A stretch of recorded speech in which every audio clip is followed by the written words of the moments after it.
Bueno, nosotros seguimos con más información en Todo Noticias Digital. Ya esta semana el mundo reporta por lo menos más de 400.000 fallecidos a causa del COVID-19 en cada una de las naciones. Nicaragua reportaba la semana pasada, más bien en esta semana, más de 55 personas fallecidas según el Ministerio de Salud dominado por los sandinistas. Sin embargo, el Observatorio de COVID-19 reporta más de 1.000 personas. Si lo trasladamos al caso de Costa Rica, ya Costa Rica alcanzó esta semana 12 personas fallecidas, según reportaba ya el Ministerio de Salud costarricense. Pero en este contexto y debido a la crisis del COVID-19, muchos lo conocemos, de que nuestros familiares, incluso yo he tenido la experiencia de perder familiares a causa del COVID-19 y los entierros se hacen de manera inmediata. También hay unos que se realizan de forma nocturna, pero para abordar más sobre este tema y hablar sobre el duelo que hemos tenido que llevar muchas personas a causa de la pérdida de nuestros seres queridos por el COVID-19, se encuentra ya con nosotros el licenciado Kevin Vega. Kevin Vega es un psicólogo de amplia trayectoria y con él vamos a platicar. De antemano, muchísimas gracias, licenciado Vega, por aceptar esta entrevista para Todo Noticias Digital. Saludos, Ricardo, junto con tu equipo y a toda la audiencia. Gracias por esta oportunidad. Muchísimas gracias. Licenciado, vamos a empezar con la primera pregunta, que es algo muy importante y que nos tiene inquieto a muchas de las personas a nivel de la región y también de manera personal. ¿Está preparada la población de manera psicológica para despedirse de sus seres queridos en este contexto de la pandemia del COVID-19? Nadie está preparado 100% para la muerte de un ser querido. Nadie está preparado para dejar de ver de por vida a alguien que uno ama. Lo que todo ser humano intenta es dar una respuesta adaptativa a las condiciones en que se presenta la muerte. En esta pandemia las condiciones son muy particulares. Las personas no se pueden despedir, no se puede cuidar al enfermo, no se pudieran tratar y atender tal y como ellos quisieran. Los decesos son súbitos. Muchas veces la incertidumbre entre la vida y la muerte de los pacientes graves elevan más los niveles de estrés y desencadenan pensamientos de impotencia y sentimientos de tristeza. A eso se le suma que junto al sufrimiento por la enfermedad o la muerte de un ser querido, también se percibe un riesgo de enfermedad propia, de riesgo propio. También se percibe en el ambiente, también se percibe en la salud o en el riesgo por la muerte o enfermedad de un ser querido.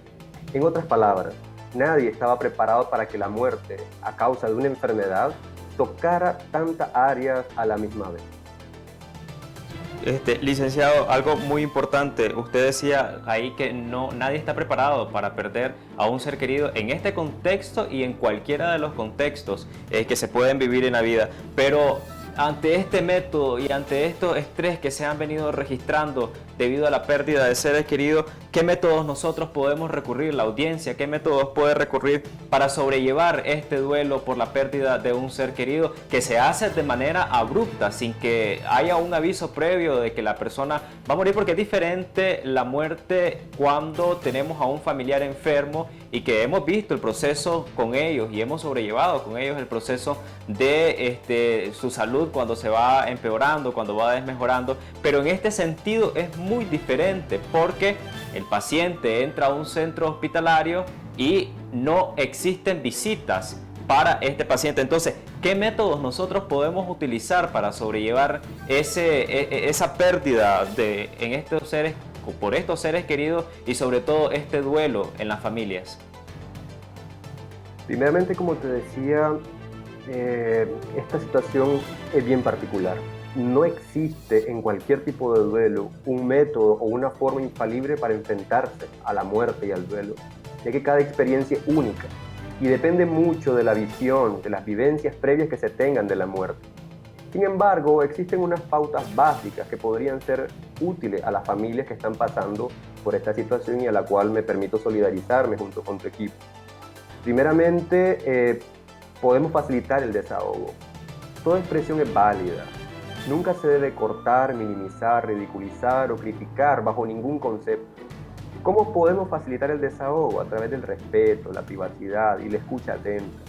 También podemos evitar frases trilladas como por ejemplo resignate, la vida sigue, sé fuerte por tal cosa, no llores, es la voluntad de Dios, hacelo por tal cosa, ya que suplantan la vivencia propia del sufrimiento por una percepción ajena. También podríamos revalorizar la presencia y la cercanía. Es cierto que ahorita es difícil tener una presencia física por la cuarentena. Sin embargo, a través de pequeños gestos podemos mostrar presencia, con un mensaje, una videollamada y sobre todo escuchar más que hablar. También, junto con la familia y los amigos, podríamos organizar y programar a futuro las honras fúnebres que nos gustaría realizar en honor a la persona fallecida. También en familia reconociéndose mutuamente que la muerte es un momento duro, pero que todos hicieron cuanto pudieron y cómo pudieron. También conmemorando los buenos momentos que se compartieron con la persona fallecida, ya que la muerte no es el único recuerdo que se guarda de ella. También podemos honrar la memoria y la huella de la vida del fallecido a través de alguna dedicatoria, una carta, una canción, un poema, haciendo un árbol familiar, haciendo una publicación en las redes sociales. A los niños se les puede invitar a hacer un dibujo, esto es muy importante, es una forma para que ellos se expresen a través de una plegaria familiar, una oración, etc. Y también de manera individual nos podemos proponer momentos para pensar y reflexionar sobre las enseñanzas de vida que nos dejó quien falleció. Y aparte también cosas generales, como por ejemplo intentar mantener una dieta balanceada y a tolerancia, intentar descansar, buscar ayuda profesional en caso que se estime conveniente. Estas últimas son unas formas de autocuidado generales que pueden ser útiles junto con esas otras formas de enfrentarse al duelo en esta situación. Sí, y algo muy importante que usted mencionaba era la parte de los niños. Nosotros como adultos tenemos un poco más de razonamiento en cuanto a la pérdida de un ser querido. Sabemos de que de cierto modo nuestro uso racional como humanos sabe de que tenemos que afrontar esta pérdida, tenemos que despegarnos incluso de nuestro familiar y hacernos a la idea de que no lo vamos a volver a ver. Pero ¿cómo tratar esta noticia tan dolorosa que es la pérdida de un ser querido con los niños, con nuestros hijos, con nuestra hija, con nuestra sobrina? La muerte, no importa la edad, nos duele. Así que esta es una experiencia amarga. La diferencia muchas veces con los niños es que no lo saben verbalizar, no saben cómo expresarlo, tienen muchas dudas, es algo nuevo para ellos, ven lo que pasa pero tal vez no lo comprenden en su totalidad.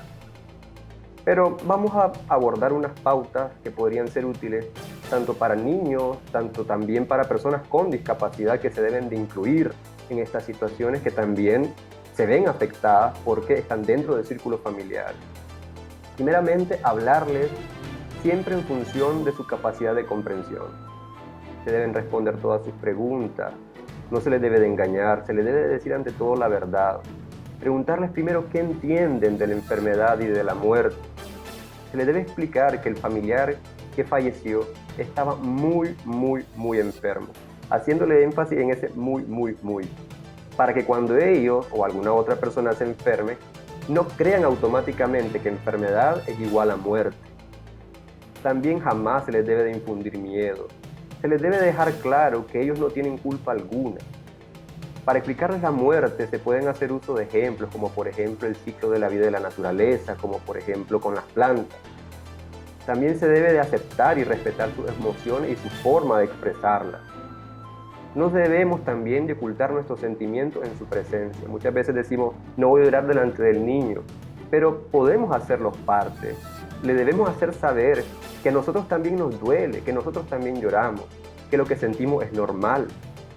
Que lo que sentimos es normal porque amamos a esa persona que se fue y es una forma de sacarlo, de desahogarnos, de tener un alivio en nuestro sentimiento, en nuestro corazón. También debemos evitar frases típicas como las que hablábamos antes. Evitar frases con los niños como, por ejemplo, está dormido, se fue de viaje, no llores, el abuelito o la persona que falleció no quisiera que estuvieras triste. Esto no se debe de hacer porque es suplantar la vivencia propia del dolor por una percepción ajena. También debemos incluirlo en actividades que se organicen como familia, según sus capacidades. pero también respetar si no desean participar. Ante todo, también debemos asegurarles nuestra compañía, nuestro cariño a través de una caricia, a través de un pequeño detalle, preguntarles si desean hablar, escucharlo atentamente. Una forma también de cómo manejar a los menores o personas con discapacidad en estas situaciones, evitar el contacto con estímulos que reaviven lo sucedido. Por ejemplo, tener cuidado en las redes sociales, en las noticias, también con personas alarmistas. También las familias podrían proponer una rutina diaria respetando sus tiempos.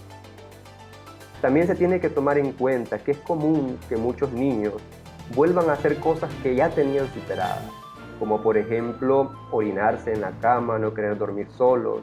Y ante esta situación hay que comprenderlos, no hay que juzgarlos, ni regañarlos, ni hacerles mala cara, ni recriminarlos. En cambio, se les tiene que tratar de motivar a que expresen lo que sienten, que se sientan en confianza de ser ellos mismos, de abrirse con nosotros, que también estamos pasando por esta situación. Sin embargo, si hay alguna situación que amerite, según bajo criterio de todas las familias, se puede consultar a un profesional para cada situación. Pero sobre todo tenemos que acordarnos que los niños no se dañan por el fallecimiento de un ser querido, sino por lo que perciben de las acciones de los que quedan.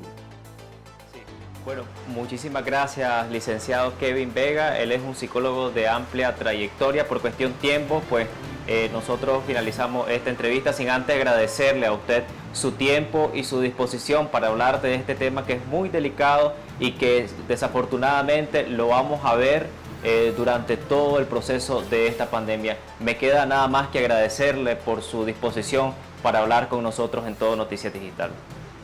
Muchas gracias, Ricardo, y saludos a tu audiencia.